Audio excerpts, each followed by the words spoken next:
colleagues John and Caroline take over from now and present the panelists and moderate the panel. So over to you, John or Caroline.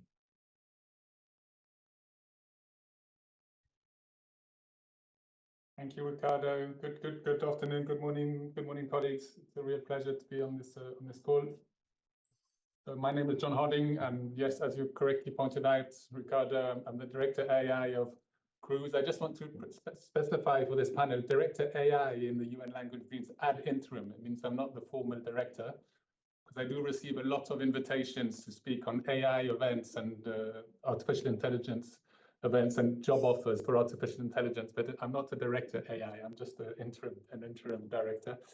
And very happy to have Caroline here, who's kindly going to co-moderate this. She very kindly threw me under the bus and asked me to get started. But Caroline, please step in and take over at any time during the process. And by the way, maybe start by introducing yourself as well.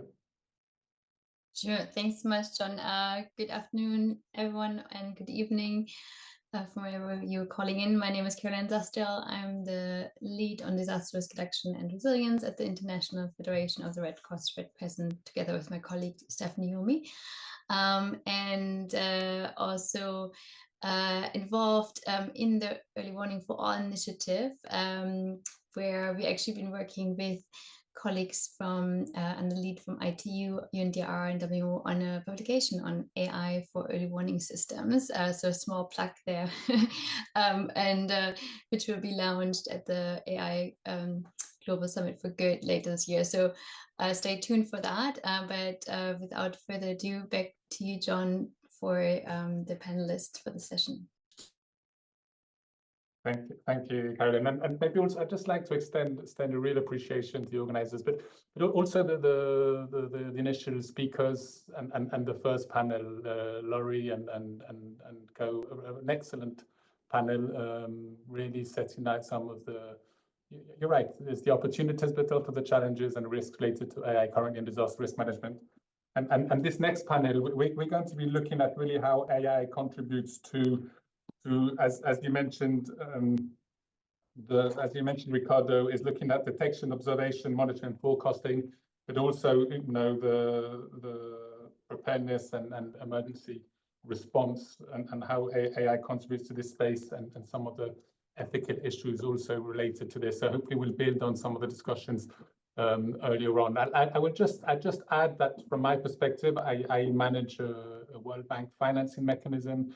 And so we're working with governments, and the main issue that they're facing is that they're seeing a real demand, a growing demand for climate services, early warning systems from industries, from insurance sector, from energy, water.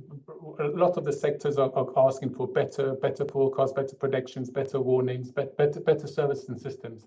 To build their resilience, and this comes at quite a considerable cost for public institutions at a time where the fiscal pressure on institutions, fiscal pressure is pretty high.